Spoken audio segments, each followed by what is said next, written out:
National Engineering University, your great name shall stand till eternity. Your great name shall stand till eternity.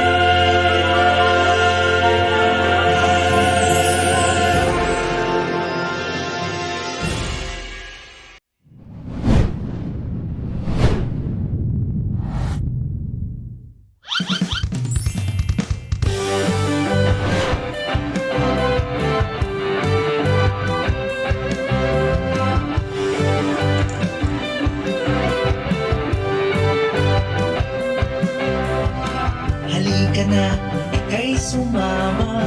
Magbibigay kami ng pag-asa. Tutulong sa masa, bawat oras ay nakaangka. Iangat ang tinig ng kabataan, damhin ang himig ng karagatan. Sa 96.5, sa 96.5, sa 96.5, the boys and rhythm of the sea.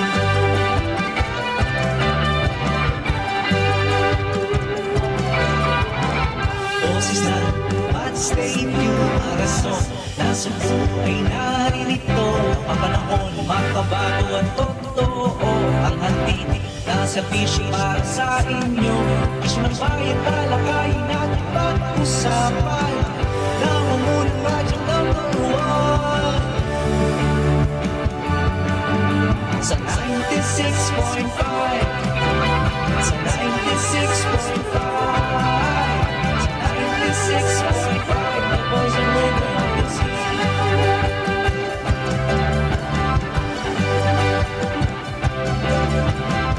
Iangat ang tinig ng kabataan, damhin ang himig ng karagatan. 96.5, the boys and rhythm of the sea. 96.5, the boys and rhythm of the sea. 96.5, the boys and rhythm of the sea. 96.5, the boys and rhythm of the sea. 96.5, the boys and rhythm of the sea. 96.5, the boys and rhythm of the sea. 96.5, the boys and rhythm of the sea. 96.5, the boys and rhythm of the sea. 96.5, the boys and rhythm of the sea. 96.5, the boys and rhythm of the sea. 96.5, the boys and rhythm of the sea. Maglalayag na ang mga balitang napapanahon at rumaragasa.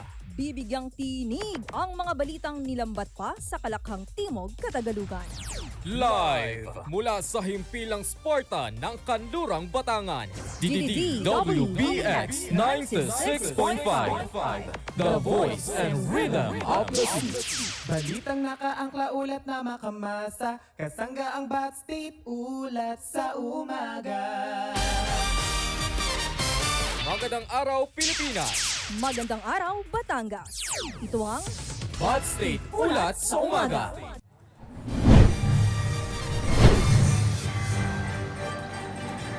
Magandang umaga, Pilipinas! Magandang umaga, Batangas!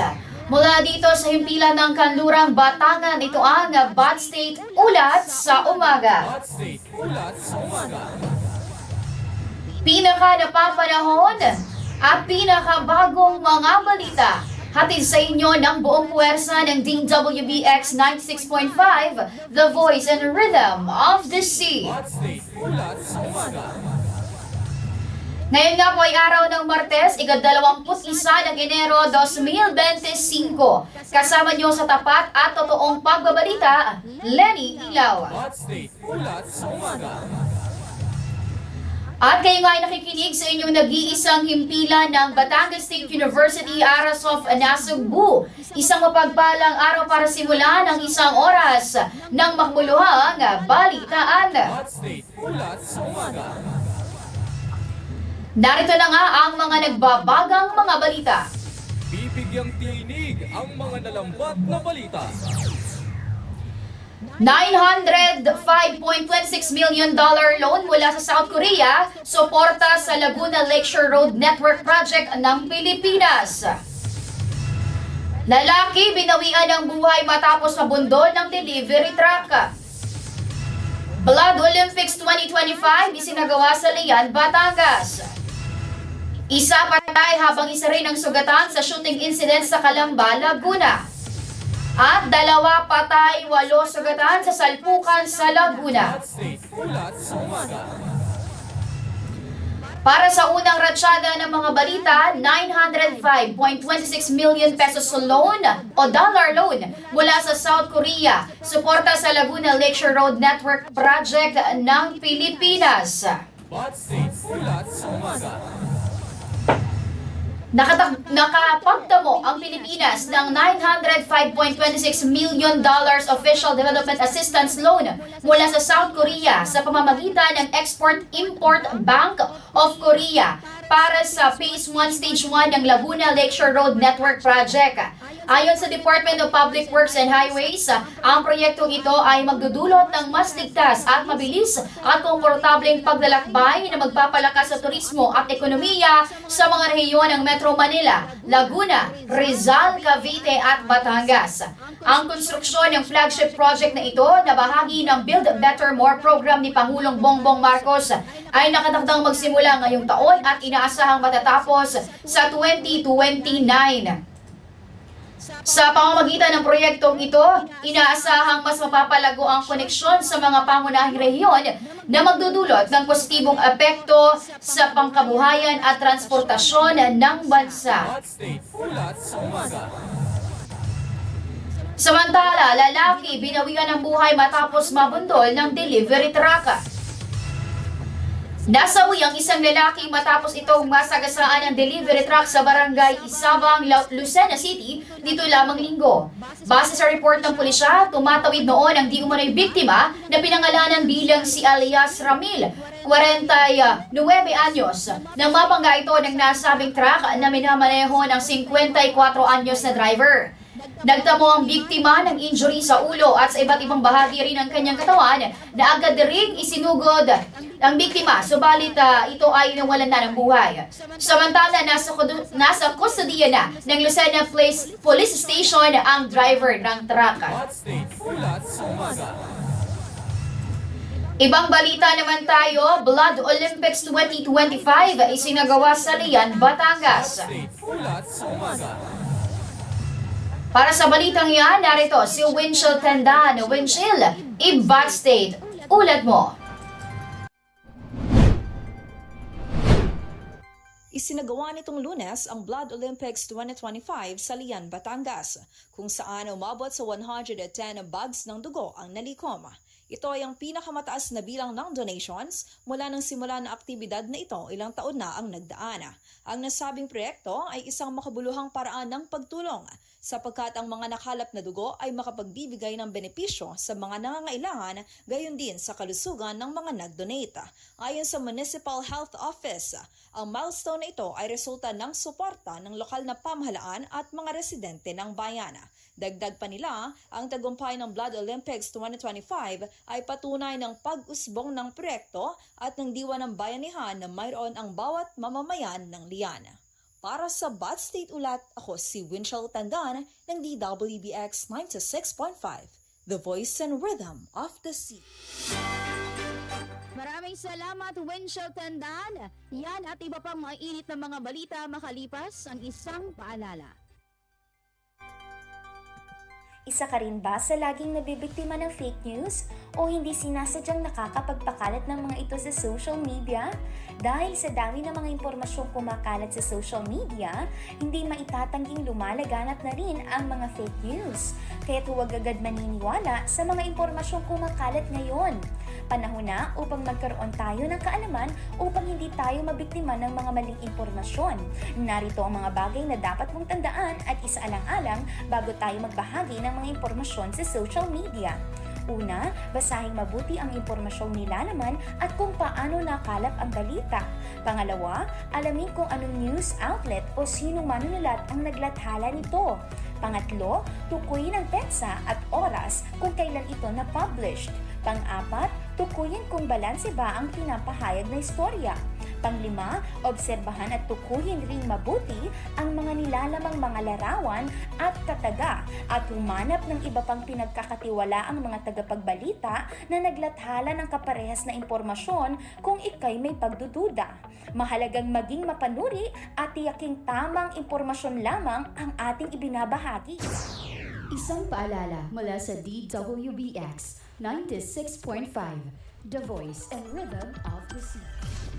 Ngayong panahon na malapit na ang halalan, bilang isang mamamayang Pilipino na may karapatang bumoto ay dapat maging matalino sa pagpili ng mga ninanais maging leader. Paano nga ba magiging matalino sa pagpili ng kandidato? Una, kilalanin o ilista ang mga kakandidato sa halalan, kung ano ang kanilang mga paninindigang posisyon at kilatisin ang kanilang mga plataporma. Pangalawa, alamin ang mga isyung nais mong bigyang pansin ng mga kandidato. Ilang halimbawa nito ay ang kahirapan, unemployment, karahasan at iba pa. Pangatlo, kilalanin ang mga kakandidato sa paraang pag-attend ng mga pagpupulong ng komunidad, panonood ng mga debate at public discussion ng mga kandidato, at alamin ang educational attainment at leadership background ng bawat kandidato.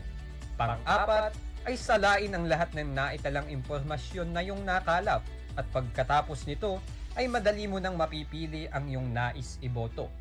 Maging matalino sa pagboto, ang ating karapatan, gamitin ng wasto. Isang paalala mula sa DWBX 96.5, The Voice and Rhythm of the Sea. At kayo nga ay nakatutok pa rin dito lamang yan sa Bot State Ulat sa Umaga. Bot State Ulat sa Umaga. Sa pagpapatuloy ng ating balitaan, isa patay habang isa rin ang sugatan sa shooting incident sa Calamba, Laguna. Bot State Ulat sa Umaga. Sa balitang yan, narito si Troy Rosete. Troy, i-Bot State, ulat mo. Walang awa, nagbabaril ang isang lalaki bandang alas 3 ng madaling araw noong Enero 19, 2025 sa Sitio Tawis, Purok 4, Barangay Pansol sa Calamba, Laguna. Ayon sa ulat ng Calamba Component City Police Station o CCPS, nagkakape sina alias Roland at alias Loren nang biglang pasukin ng dalawang suspect ang kanilang tirahan matapos basagin ang pinto. Kaagad na binaril ng mga suspect si Roland nang maraming beses na agad nitong ikinamatay. Sinubukan ni Roland na protektahan si Loren ngunit nagtamo rin ito ng tama ng bala. Sa kabila ng sugat, nagawa nitong tumakas at humingi ng tulong sa barangay hall ng Pansol. Agad namang dinala si Loren sa ospital para sa agarang medical na atensyon. Nakatakas ang mga suspect sakay ng asul na motorsiklo patungong National Highway. Samantala, patuloy naman ang investigasyon ng mga otoridad upang matukoy ang mga salarin at mabigyan ng hustisya ang mga biktima. Para sa Bot State Ulat, ako si Troy Rosete ng DWBX 96.5, The Voice and Rhythm of the Sea. Troy, samantala sa ibang balita, 2 patay habang 8 ang sugatan sa salpukan sa Laguna. Bot State Ulat sa Umaga. Sumalpok ang minamanehong van ng nagngangalang alias Rolly sa isang motorsiklo na patungo sa Santo Tomas City, Batangas sa Alaminos, Laguna, hating gabi ng Lunes. Ayon sa saksi at kuha ng CCTV camera malapit sa lugar, nagtangkang mag-overtake ang van sa isang pakurbadang bahagi ng daan na nagresulta sa pagsalpok sa kasalubong nitong motorsiklo. Naiulat na dead on arrival ang 2 driver habang sugatan ang 8 sangguniang kabataan na lulan ng van. Samantala, patuloy ang ginagawang investigasyon ng Alaminos Police tungkol sa nasabing aksidente. Bot State Ulat sa Umaga. Yan ang unang pasada ng mga balita. Sa aming pagbabalik, hatid naman namin ang ikalawang bugso ng mga balita, kaya naman manatiling nakatutok. Dito lamang yan sa DWBX 96.5, The Voice and Rhythm of the Sea. Ako'y may hinandaan yan, kaya't ako'y walang alinlangan. Narito ang ilang tagubilin sa oras ng lindol. Ang lindol ay isang sakuna na nagmumula sa pagyanig at pagbibitak-bitak ng lupa. Maraming pinsala at panganib ang maaaring gawin nito. Kaya't dapat alam natin kung anong mga hakbang ang nararapat nating gawin bago at pagkatapos ng lindol. Maghanda ng isang bag laman ng pangunahing pangangailangan na maaaring bitbitin sa oras ng pagyanig gaya ng mga delata, noodles, bigas, tubig, gamot at iba pa. Kung ikaw ay nasa loob ng isang gusali, manatiling kalmado at humanap ng lugar na malayo sa mga bagay na maaaring bumagsak. Takpan ang ulo ng iyong mga kamay, bahagyang yumukod at magtago sa ilalim ng matibay na mesa o kama habang nagpapatuloy ang lindol. Iwasang tumigil sa harap ng matataas na gusali, poste o mga puno na maaaring bumagsak. Kung ikaw naman ay nagmamaneho, huminto sa isang lugar na malayo sa mga bagay na maaaring matumba gaya ng mga poste at iba pa. Iwasang lumapit sa tulay at tunnel dahil maaaring masira ang mga ito habang papalakas ang lindol. Kung ikaw naman ay nakatira sa tabing dagat, maging alisto sa mga abiso mula sa local government unit dahil sa banta ng tsunami. Kung ikaw naman ay nakatira sa mataas na lugar, maging handa sa posibleng pagguho ng lupa. Suriin ang sarili at tingnan kung ikaw ay may pinsalang natamo sa katawan. Maging handa sa aftershocks na maaaring sumunod makalipas ang ilang minuto. Tandaan, ang kahandaan ang magliligtas sa iyo sa kapahamakan. Isang paalala mula sa DWBX 96.5, The Voice and Rhythm. Ngayong panahon na malapit na ang halalan, bilang isang mamamayang Pilipino na may karapatang bumoto ay dapat maging matalino sa pagpili ng mga ninanais maging leader. Paano nga ba magiging matalino sa pagpili ng kandidato? Una, kilalanin o ilista ang mga kakandidato sa halalan, kung ano ang kanilang mga paninindigang posisyon at kilatisin ang kanilang mga plataporma. Pangalawa, alamin ang mga isyung nais mong bigyang pansin ng mga kandidato. Ilang halimbawa nito ay ang kahirapan, unemployment, karahasan at iba pa. Pangatlo, kilalanin ng mga kakandidato sa paraang pag-attend ng mga pagpupulong ng komunidad, panonood ng mga debate at public discussion ng mga kandidato, at alamin ang educational attainment at leadership background ng bawat kandidato. Pang-apat, ay salain ang lahat ng naitalang impormasyon na iyong nakalap at pagkatapos nito ay madali mo nang mapipili ang iyong nais iboto. Maging matalino sa pagboto, ang ating karapatan, gamitin ng wasto. Isang paalala mula sa DWBX 96.5, The Voice and Rhythm of the Sea.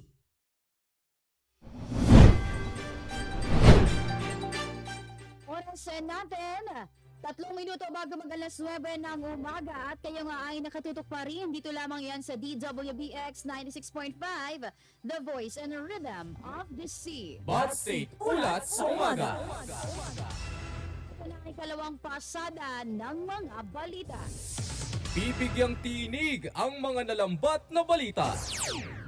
Mahigit 2 milyon na halaga ng droga nasabat sa Rizal. 5 nahuli sa matagumpay na operasyon. Pagtapat sugatan sa pananaga sa Quezon. Pag-ofera ng college online application sa Bat State UTNEU na lalapit na. Paula Lopez Quezon na nagdaos ng kanyang ika-isang daang kaarawan, kilalanin.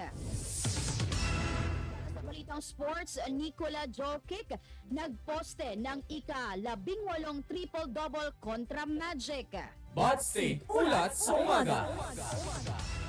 Sa pagpapatuloy ng ating balitaan, mahigit 2 million pesos na halaga ng droga nasabat sa Rizal. Para sa balitang yan, narito si Hans Rivera. Hans, Bad State, ulat mo.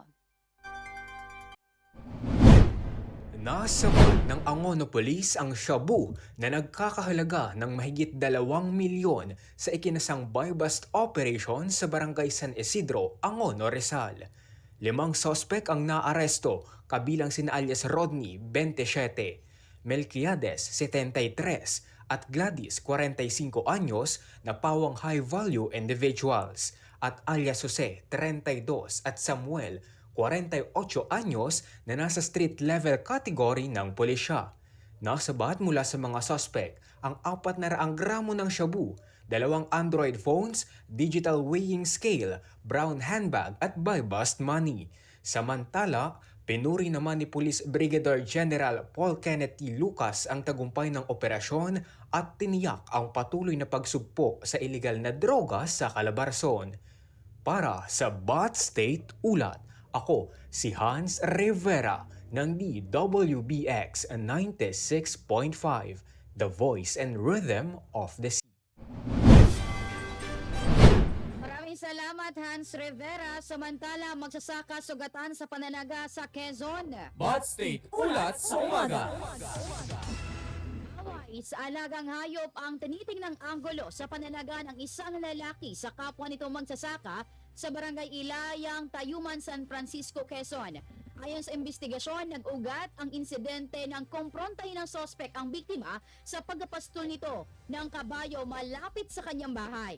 Sa kainitan ng pagtatalo, walang pag-aatubiling tinaga ng sospek ang biktima na nagtamo ng sugat sa leeg at kanang bahagi ng kamay. Maswerteng nakaligtas ang biktima habang kusang sumuko sa pulisya ang sospek. Bat State Ulat sa Umaga. Samantala, narito naman ang ating balitang U-Wide. Updates on the red and white dito sa Balitang U-Wide.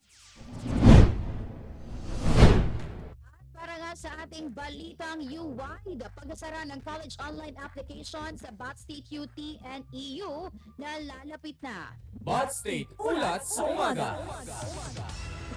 Muli naglabas ng paalala ang Testing and Admission Office ng Batangas State University patungkol sa nalalapit na pagsasara ng submission of college online application para sa mga aspiring students ng naturang universidad. Inaasahang matatapos ang submission sa January 26 habang sa February 16 naman ang deadline ng pagpapasa ng mga may deficiencies sa evaluated applications. Gayunpaman, patuloy pa rin ang pagsasagawa ng evaluation at approval ng submitted online applications.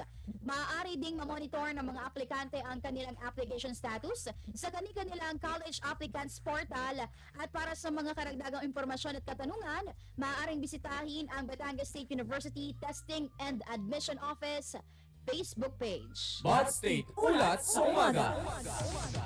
Samantala, narito naman po ang ating balitang Good Vibes.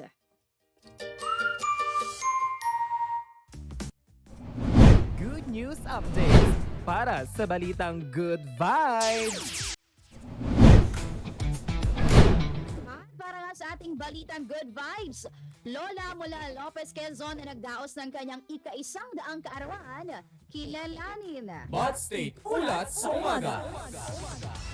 Para sa balitang yan, narito si JM Villahin. JM, in Bat State, ulat mo.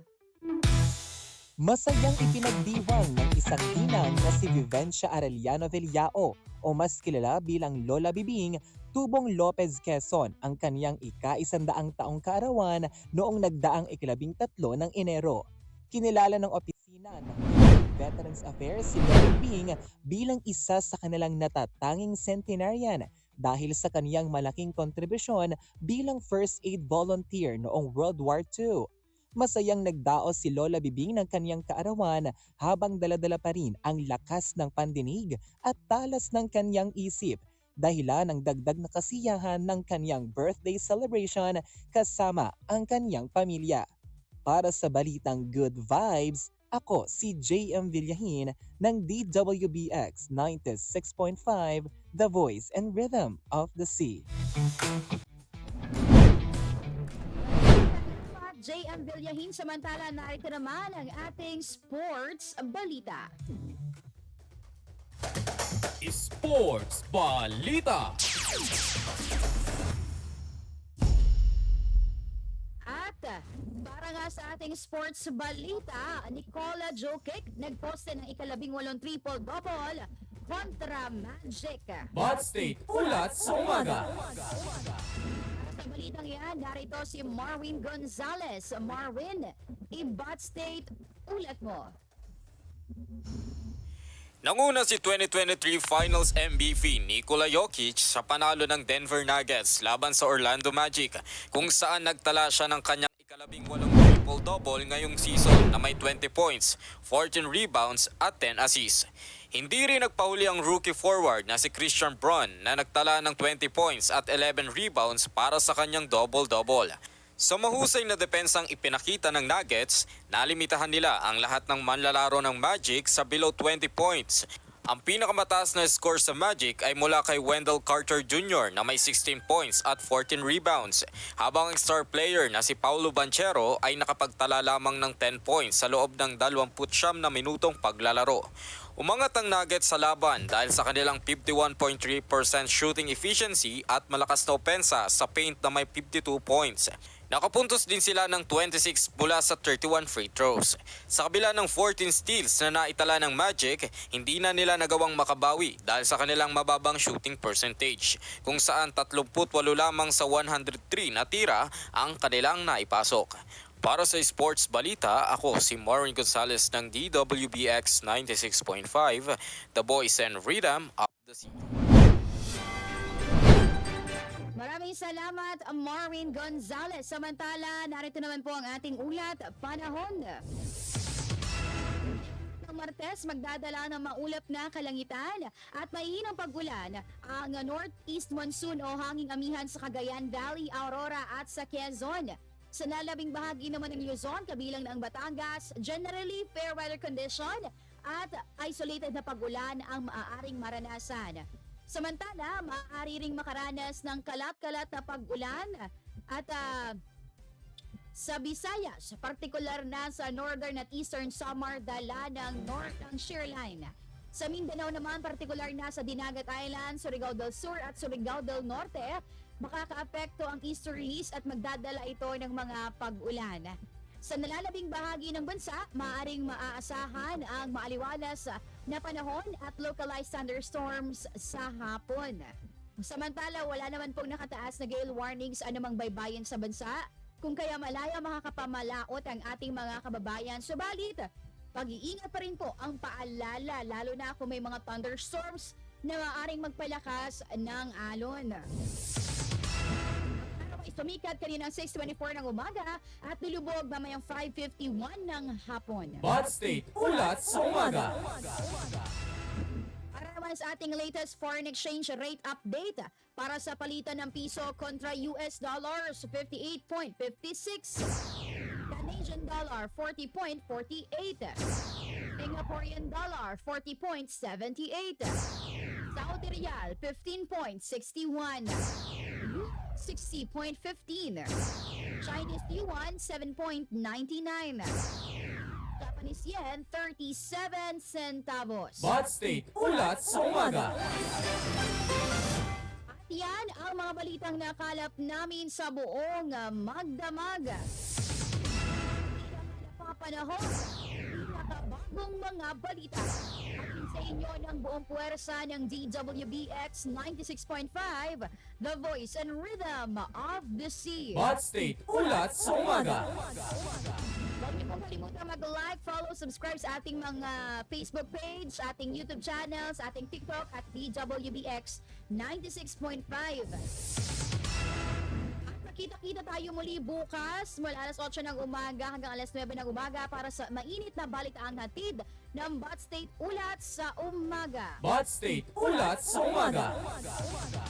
Muli ako po ang inyong naging kabalitaan, ka-Bot State Ulat, Lenny Ilaw. Hindi nakatutok dahil susunod na ang ating Who Song Ko To, Best of OPM Love Songs. Dito lamang yan sa DWBX 96.5, The Voice and Rhythm of the Sea. Ito na, aarangkada na ang DWBX 96.5, The Voice and Rhythm of the Sea. Ang campus radio station Na magpapakilig magpapaiyak at magpapasaya sa inyong araw. Who Song Ko To, Best of OPM Love Songs.